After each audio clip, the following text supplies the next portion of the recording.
J'en ai trouvé un aujourd'hui, ou plutôt hier, qui a popé sur mon fil d'actualité YouTube, le Fou Allié, qui est très certainement connu parmi vous, puisque, à mon sens, je pense qu'il représente la gauche la plus haïssable qui existe. Bon, vous savez que je classe la gauche, tout comme on peut classer la droite, globalement en deux catégories, c'est-à-dire le côté économique et le côté sociétal.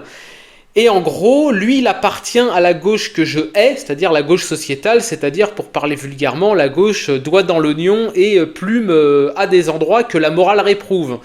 Et en gros, pour faire très simple, lui, le rapport capital-travail, il en a rien à foutre. Que vos parents soient exploités et n'aient pas eu d'augmentation depuis des années et fassent des heures sup mal payées, il en a rien à foutre. Non, non. Pour lui, ce qui est très important, c'est qu'on puisse bien se foutre de la gueule des gens qui ont des réflexes identitaires, parce qu'effectivement, on met des acteurs dont l'origine ethnique n'est pas forcément conforme avec ce que la période historique dans laquelle il joue est censé impliquer. Lui, il jubile, il est content de voir, je cite, les larmes des identitaires et de les boire à grands traits. Alors on va voir un peu ce qu'il nous raconte. C'est parti.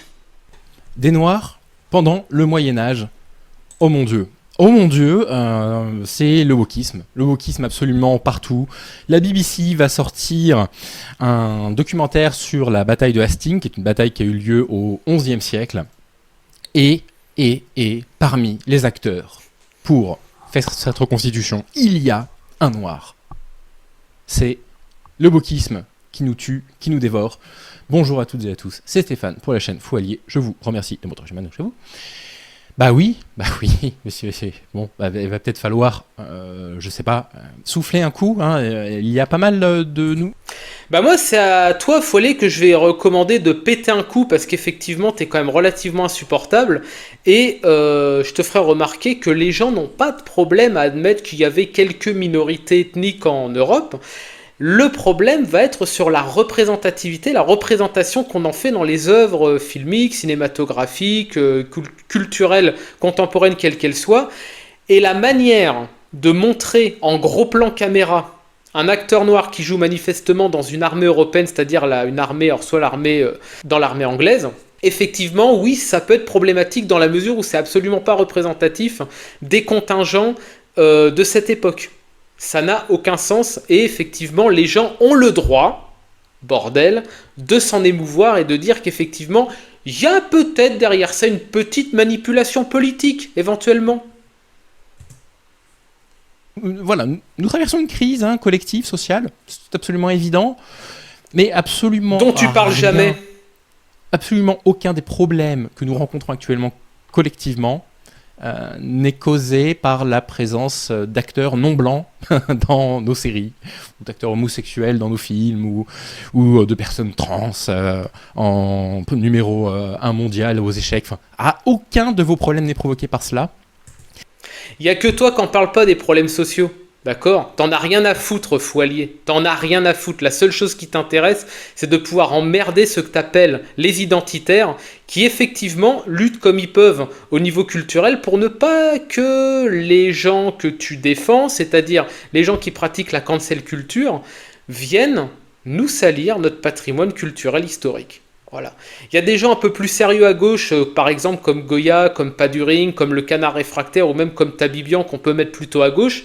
Eux, ils vont pas rigoler des réactions comme ça, tu vois, ils sont un peu plus dans les vrais sujets sociaux et tout, dont toi tu te fous.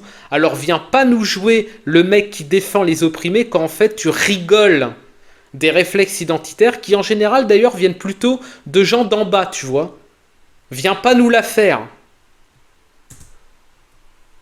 Mais plutôt que de rappeler de telles choses, j'aimerais vous faire la lecture d'un thread que je trouve super bien, d'un compte que j'ai découvert complètement par hasard. Je ne le connaissais pas. Il a quand même 86 000 abonnés, donc il y a quand même une probabilité importante pour que vous le connaissiez déjà, si vous êtes un adepte ou une adepte des réseaux sociaux. Non. Qui s'appelle Actuel Moyen-Âge et qui revient sur cette énième panique morale de « Oh là là mon Dieu, des Noirs ». Marche aussi pour des lesbiennes, des trans.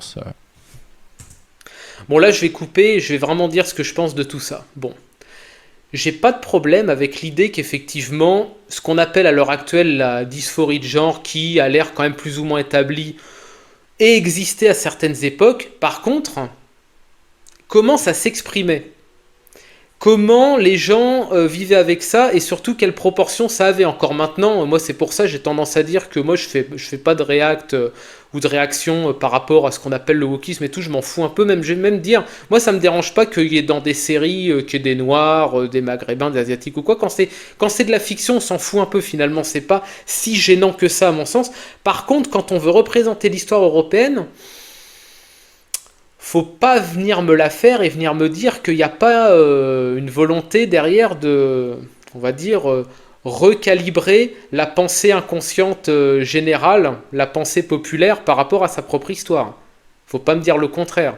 Oui, qu'est-ce que je disais? Qu'effectivement, il peut y avoir des lesbiennes ou des homosexuels qui est incarnés par des personnages historiques au Moyen-Âge, bien sûr. Oui, effectivement, bon, par exemple, Louis XIII. C'est plus ou moins admis maintenant par les historiens qu'il avait des tendances homo. Bon, voilà, je pense que si on incarnait Louis XIII au cinéma, ça serait pas idiot de temps en temps le montrer avec ce qu'on appelle ses mignons. Hein, voilà, ça serait pas complètement déplacé ni incohérent historiquement. Mais de mettre un noir dans une armée du XIe siècle, Foilier, arrête de jouer au con, s'il te plaît. Des musulmans, des juifs, des personnes handicapées. Dans nos séries, dans nos films. Ce mec est une caricature. Hein. Oh, mon Dieu. Allez, on y va. Oui, les minorités qui nous composent existent et ont tout à fait le droit d'exister. Voilà. Ces mecs partent vraiment du principe que la société telle qu'on la connaît aujourd'hui a toujours existé à toutes les époques dans le monde et dans l'Europe. C'est intéressant, ils se rendent pas compte qu'en fait, les vagues migratoires de fous qu'on se ramasse depuis une soixantaine d'années, bah ça n'existe que précisément depuis une soixantaine d'années. En fait, Foilier. Le délire de la France a toujours été une terre d'immigration. Bon, déjà, c'est faux. À la limite, qu'il y ait des individus qui soient venus s'installer à certaines époques en France, pourquoi pas. Mais dire que ça a toujours été une terre d'immigration de masse de population non européenne, mais c'est un mensonge historique. Arrête de nous la faire. Quelles que soient ces minorités, que ce soit des personnes homosexuelles, lesbiennes, bisexuelles, trans, handicapées, juives, musulmanes, toutes les minorités existent, sont représentées à l'image. Donc on se calme. Mais la réponse d'Actuel Médiéval, elle est en 4 points. On va rire. Premièrement, il dit que historiquement, c'est tout à fait possible qu'il y ait eu des mercenaires noirs au XIe siècle en Angleterre. Deuxièmement, certains historiques... Mais c'est de l'armée régulière, ça. C'est pas un mercenaire. C'est incroyable comment il joue sur les termes. C'est pas un mercenaire, c'est de l'armée. C'est l'armée régulière. Certains historiens et certaines historiennes estiment que c'est improbable. Tocard.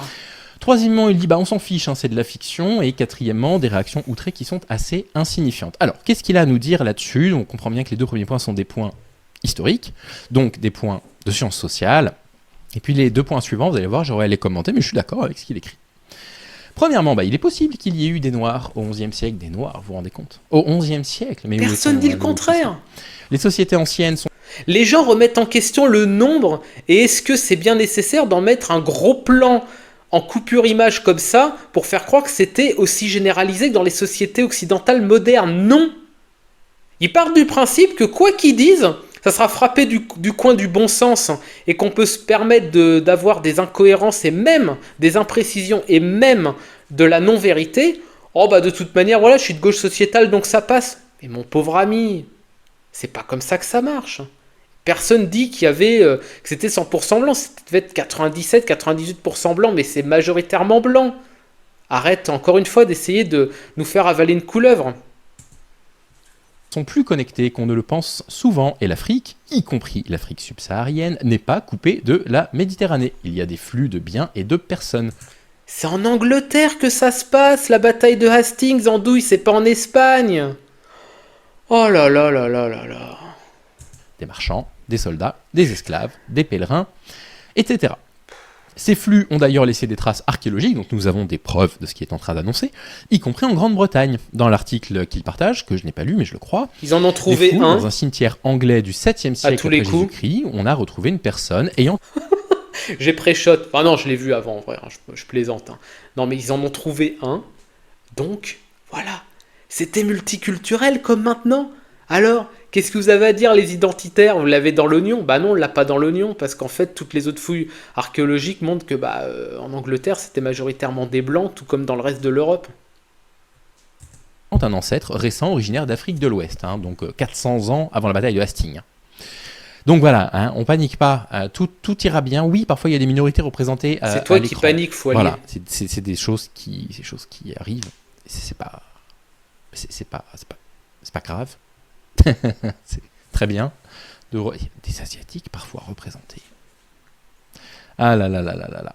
Donc en théorie, oui, un mercenaire africain aurait bien pu, via une aventure ou un passage par la case esclave, se retrouver dans les rangs des Normands en 1066. On a une poignée d'exemples. En 1120, l'évêque de Laon a un serviteur éthiopien, donc oui, ça peut arriver. On est quand même loin du gars qui va porter les armes, même en tant que mercenaire. Bon, par exemple, à l'Empire romain, oui, il y avait d'ailleurs, il y avait de l'esclavage, c'était de l'esclavage des Blancs. Hein. On n'a toujours pas demandé réparation aux Italiens. Hein, voilà. Les Allemands et les Polonais, parce qu'en fait, c'était les premiers visés, on va dire leurs ancêtres lointains, pourraient demander réparation aux Italiens pour avoir été esclavagisés, mais ils ne le font pas. Voilà, la cancel culture, c'est que dans un sens. Et en plus, il nous prend un exemple qui est complètement con, parce que, encore une fois, le fait d'être serviteur, donc en fait d'avoir un rang très très très en dessous, c'était pas la même chose que de porter les armes et de servir la cour. Ça n'a aucun rapport. Et vous voyez, il faut quand même être... je vais quand même reprendre un petit peu, voilà, mes vieilles habitudes, mais il faut quand même être très fragile pour consacrer du temps et de l'énergie quand on est influenceur sur les... Mais le seul qui est fragile, c'est toi, parce qu'en fait, dans la gauchosphère, et je vous suis quand même pas mal, je m'intéresse pas mal à ce que vous dites, je suis parfois d'accord, sincèrement, et là, en l'occurrence, toi, tu dis vraiment des grosses conneries, et t'es certainement un des plus bêtes à gauche, et de très très loin, je pense. Personne à part toi n'en parle. Qui est le fragile, en réalité? Qui se sent le besoin de venir s'épancher de ce truc-là? Les réseaux sociaux, à dénoncer la présence de minorités à l'écran. Il faut être vraiment très très fragile, il faut avoir très très peur. Regarde-toi dans une glace. Mais historiquement, il y a certaines personnes qui disent que c'est improbable. Bah oui. En l'occurrence, les Scandinaves n'étaient assurément pas tous de grands blonds aux yeux bleus, et au fil de leur voyage, il a dû y avoir un paquet de métissages plus ou moins volontaires, mais aucune source ne mentionne de vikings à la peau noire. Et vous allez voir, il y a un twist. J'attends la take. Ça ne veut pas dire qu'il n'y avait pas de victimes à la peau noire. D'une part, car l'absence de preuve n'est pas la preuve de l'absence. Mais apprends à parler français. Je m'excuse, là je vais être un peu condescendant, mais viking, victime, c'est pas le même mot. Au bout d'un moment... Et d'autre part, car les médiévaux se fichent un peu de la couleur de peau, donc auraient pu ne pas le mentionner. C'est sûr que si on s'intéresse, aux conquêtes victimes, je vois pas l'intérêt qu'un historien ou une historienne aurait à rajouter dans le texte « Ah, au fait, il y avait un noir dans leur rang. » Sérieusement. Troisièmement, on s'en fiche, c'est une fiction. Les médiévaux, donc les gens du Moyen-Âge, s'en fichent de la couleur de peau ou de la race, ou on appelle ça comme on veut. Vous pensez ça? Fallait pas chasser sur mes terres le foualier. La bataille de Hastings en 1066. On va parler d'un texte que je connais depuis que j'ai 14 ans, la chanson de Roland, qui a été écrite. On estime que Touroldous l'a composée environ une vingtaine d'années postérieurement à la bataille de Hastings, c'est-à-dire en gros autour de 1090. Qu'est-ce que l'on peut voir dans la chanson de Roland? Je vous ai sélectionné le passage, on va pas se la farcir complètement. Donc là, on arrive au moment où Roland commence à affronter Marsile. Je vais la lire avec l'accent quand même, voilà. De ceux qui cartent s'enfuit sanes Marsilie, remes le Maganis, qui tient Carthagène al frère Garmali, et Éthiope, une terre maudite, la noire Jean en a en sa baillie. C'est marrant parce que là, il nous dit les gens, ils s'en se moquer de la race. Le premier truc qu'on dit des noirs, c'est qu'ils sont noirs. C'est le premier truc, littéralement, que il est besoin de mentionner. C'est quand même incroyable. Et c'est pas fini, ça continue, parce que là, vraiment, mais c'est vrai, c'est du démocratie participative. Grands ont les nez et les oreilles, et sont ensemble plus de 50 000. Ils ont les nez grands et les oreilles larges, et ils forment ensemble un groupe de 50 000. Tu sais, c'est déjà le grand remplacement. Non mais voilà, 50 000, déjà, c'est déjà trop en fait. Tu sais, 50 000 noirs, les Français qui ont une conscience ethnique, ils en rêvent en réalité, tu vois. Mais là, il se dit, non, il y en a 50 000, c'est pas possible, il faut vraiment défricher tout ça, quoi. Et en gros, bah voilà, c'est ce qui... Là, je vous lis pas tout le texte, mais en gros, l'idée, c'est que voilà, il va falloir faire de la place, quoi. Et ça continue quand Roland vit la contredite Jean. Là, c'est génial, la contredite, en gros, c'est un terme qui veut dire ennemi ou alors controversé, quoi. Qui plus son noir que nen un arrement, ni nom de blanc ne met que sur les danses. On dirait un gamin de 3 ans qui a toujours vécu dans un village en Normandie qui voit Omar Sy pour la première fois. En gros, quand Roland aperçut le peuple controversé, qui sont plus noirs que du bois brûlé, littéralement. Et il insiste, il dit, ouais, ils sont vraiment noirs, quoi. Et t'as le fou allié, non, en fait, voilà, l'historienne encartée à LFI, hein, voilà, nous dit que, voilà, la race n'a aucune importance au Moyen-Âge, hein, voilà, il faut le savoir, hein, la réconciliation, tu vois. Et il continue, ils n'ont de blanc que leurs dents. C'est excellent, mais c'est génial. Et bon, après, je crois qu'il n'est plus trop fait mention des Éthiopiens. Mais voilà, juste un simple texte historique, la chanson de Roland. Premier texte en langue française, voilà, je renvoie à ma chaîne secondaire, la linguistique de tes morts, où j'en traite dans ma dernière vidéo, sert à contredire cet infect gauchiste anti-blanc quasi revendiqué et à lui faire fermer son claque-merde de binoclard qui croit mieux savoir que tout le monde et qui en fait ne sait pas grand-chose. Ah, je suis assez d'accord. Donc là, on est plus sur de l'argument moral que de l'argument, on va dire, scientifique, de sciences sociales, mais ça résume quand même assez bien ma pensée. Parle pas de science, le On s'en foyer. fiche, c'est une représentation contemporaine, avec des acteurs. Les soldats de l'époque n'avaient de toute manière pas la taille qu'ont les gens d'aujourd'hui, ni la même santé, ni les mêmes cheveux, etc. Et ils ne parlaient pas anglais contemporain. Et là, on s'en tape, tout ce que tu as cité n'a aucune implication politique dans les enjeux culturels actuels. Que les gens eussent fait 20 cm de plus ou de moins, ça n'a pas d'implication politique dans la bataille culturelle. Ça n'en a aucune.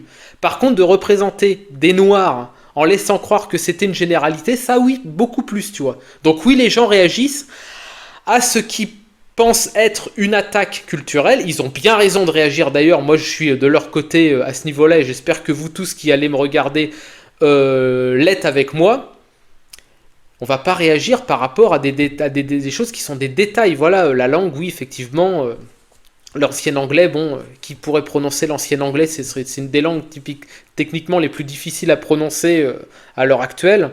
Bon, c'est ridicule le fou allié. je trouve ça assez intéressant parce que se cacher derrière l'historicité d'une fiction pour critiquer le fait, la présence d'une minorité acteur ou actrice, C'est pas une fiction. bah ça a quand même bon dos et c'est quand même assez facile. Oui, de fait, la taille des êtres humains ne cesse d'augmenter avec le temps. Oui, de fait, les armes que l'on représente à Et l'écran alors souvent sont anachroniques. On utilise des armes du XIIe siècle pour une représentation d'une bataille du XIe siècle. Personne ne va jamais reprocher ce genre de choses. Alors si, il y en a certains qui sont un peu tatillons, dont je fais pas forcément partie. Moi d'ailleurs j'ai souvenir d'un truc dans Kaamelott. Alors bon, Kaamelott n'a pas vocation à avoir une représentation de scientificité, mais Arthur chante souvent Belle qui tient ma vie. Bon, c'est un chant, c'est une chanson qui date du Moyen-Âge tardif, et l'action elle est quand même censée se passer, je crois que c'est au 5e siècle, si je dis pas de bêtises, après Jésus-Christ, Kaamelott. Donc c'est complètement anachronique, ça m'avait un peu choqué à l'époque, je m'étais dit, bah, c'est bizarre quand même. Mais encore une fois, ça n'a pas d'implication politique. À part éventuellement les historiens un petit peu tatillons. Mais qu'est-ce qu'on pourrait reprocher ? On pourrait reprocher éventuellement un documentaire de dire ce que l'on vous montre est exactement ce qu'il s'est passé. Là, dans ce cas-là, on pourrait le reprocher. On pourrait dire, bah non, vous dites c'est exactement ce qu'il s'est passé. Et puis on pourrait faire la liste éventuellement des choses. Mais il y a un moment donné où c'est assez fatigant de faire ce genre d'inventaire. Dans Breaking Bad, le personnage principal, Walter White, a un cancer du poumon au stade 3, voire au stade 4 à un certain moment. Et il n'est jamais essoufflé dans la série. Et c'est pas très très cohérent. Il joue au con, hein. C'est incroyable. Qu'est-ce qu'on s'en fout, en fait ? Je veux dire, Ouais, c'est possible que, médicalement parlant, ça soit pas une représentation cohérente. Oui. Et alors? Est-ce que ça a une implication politique dans la société occidentale actuelle? Non. C'est pour ça que les gens réagissent pas. Est-ce qu'on voit ces mêmes influenceurs racistes dire nous on est pour voilà une véracité dans nous c'est pas le fait qu'il y ait un noir qui nous gêne, c'est le fait que ce soit pas historique. Ouais bon et ben on en bouffe des incohérences absolument partout et il faudrait vous poser la question de pourquoi vous êtes systématiquement gêné, choqué au plus profond de votre être, effrayé par le fait que des réalisateurs ou des réalisatrices puissent décider, ou des metteurs en scène comme on va le voir dans un instant, ou metteuses en scène pourraient vouloir représenter embaucher des acteurs ou des actrices issus de minorités. Parce que ces minorités ne représentent pas une quantité substantielle pour être représentables, tout simplement. C'est aussi simple que ça. C'est aussi bête que ça. Voilà. C'est marrant parce qu'il a dit, ouais, raciste, raciste, raciste, le fou allié. L'Europe, c'est la terre des Blancs. On est raciste si on veut. Et t'as juste à fermer ton claque-merde et à parler de sujets que tu maîtrises. Il me semble que tu es plutôt axé sur les violences faites aux femmes ou quoi que ce soit. Et là-dessus, je doute pas que tu sois pertinent. Bon, là, je reconnais que je m'y connais moins, que c'est pas forcément mon truc. Sur le sujet que tu traites à l'heure actuelle, à savoir les peuplements ethniques dans l'Europe médiévale, tu es aux fraises. D'ailleurs, je me suis un peu intéressé à la chose quand même parce que j'ai voulu vérifier que j'avais bien raison sur la chose. J'ai quand même été recherché. Alors, c'est l'IA qui m'a donné une réponse par rapport à ça. Alors, j'ai pas encore une confiance totale dans l'IA. J'ai regardé les sources qui étaient utilisées. Alors, il y a Wiki, il y a Hérodote, donc c'est quand même plutôt crédible, quoi. On va regarder. Au Moyen-Âge, l'Europe était habitée par divers peuples, mais le terme population ethnique n'était pas utilisé de la même manière qu'aujourd'hui. Ça, c'est une évidence. D'ailleurs, ethnique a deux sens différents, un terme politique et un terme biologique. Mais ça, on en parlera peut-être dans une prochaine capsule. Les principaux groupes étaient les peuples de langue romane, latin, les peuples de langue germanique, anglais, franc-saxon, et les peuples slaves, polonais, tchèques, il aurait pu rajouter bulgare et tout ça. Il y avait aussi les populations d'origine grecque, les arrivés plus tardifs comme les Hongrois, je savais pas que c'était plus tardif, et des minorités comme les populations juives. Oui, c'est vrai qu'il y avait... D'ailleurs, population juive, déjà, t'as la double... Comment ça s'appelle? La double souche. T'as plutôt Ashkénaze et t'avais aussi quelques séfarades, notamment en Espagne. Séfarades beaucoup en Espagne. Ces groupes ethniques se sont mélangés, déplacés, ont donné naissance aux nations européennes modernes, comme l'illustre l'exemple de la formation de la nation anglaise. Alors, bon, la nation anglaise, elle n'est pas plus mélangée que les autres. On a un peuplement celte à l'origine, ensuite sont arrivés les Saxons, bon, voilà. Là où on peut parler vraiment de mélange profond et marqué, c'est au niveau de la langue. Voilà, la langue anglaise, c'est un cas spécial dans l'histoire des langues européennes. Je ferai une capsule ou deux ou même trois parce que vraiment c'est un sujet passionnant sur la langue anglaise. Principaux groupes ethniques et leur migration. Peuple romain. Ah oui, là par contre il y a un pro. Oui, bah voilà, c'est l'IA, c'est pas encore parfait. Peuple roman du coup, pas roman. Peuple roman. Descendants des populations du sud de l'Europe, ils occupaient la partie occidentale du continent, qui est aujourd'hui la France, l'Italie, Peuple germanique, ils incluent les Francs, qui ont fondé le royaume de France, et Saxons, voilà. Donc en fait, peuplement roman, germanique, slave, hongrois. Alors, je sais pas, mais je cherche bantou. Voilà, il n'y a pas grand chose. Je cherche wesh algérien. Pareil, je vois pas trop. Wallah, vas-y frère, tunisien, marocain, palestinien, syrien, je ne sais quoi, je vois pas, voilà. Minorité juive, ok, ça c'est attesté. De toute façon, c'est attesté en Espagne depuis le 6 ou le 7e siècle. Donc effectivement, ça date. Et ils étaient déjà mal vus à cette époque, mais bon, c'est pas le moment de lancer une polémique. Le métissage et la formation des nations. Ah, ça, il faut lire ça. Qu'est-ce qu'ils appellent métissage? C'est important. On parle de métissage, ça peut intéresser. Au cours du Moyen-Âge, les migrations et les conquêtes ont entraîné un métissage important des populations. Donc là, en gros, on parle quand même des métissages entre ces peuples-là. Donc c'est du métissage blanco-blanc, si je puis me permettre. Donc finalement, pas vraiment un métissage. Voilà, en termes de conclusion. Le concept d'ethnie en Europe médiévale. Le concept d'ethnicité était très différent au Moyen-Âge et les identités étaient plus fortement liées à la langue. Oui, ça c'est réel, ça par contre. D'ailleurs, il y a beaucoup. Il y a encore inconsciemment, même dans l'époque moderne, le fait de dire ah bah tiens, lui parle telle langue, donc il vient forcément de là, il est forcément plutôt rattaché à ça. C'est pas toujours vrai, ça c'est un peu un préjugé pour le coup. À la religion, lieu d'origine que sur une base ethnique.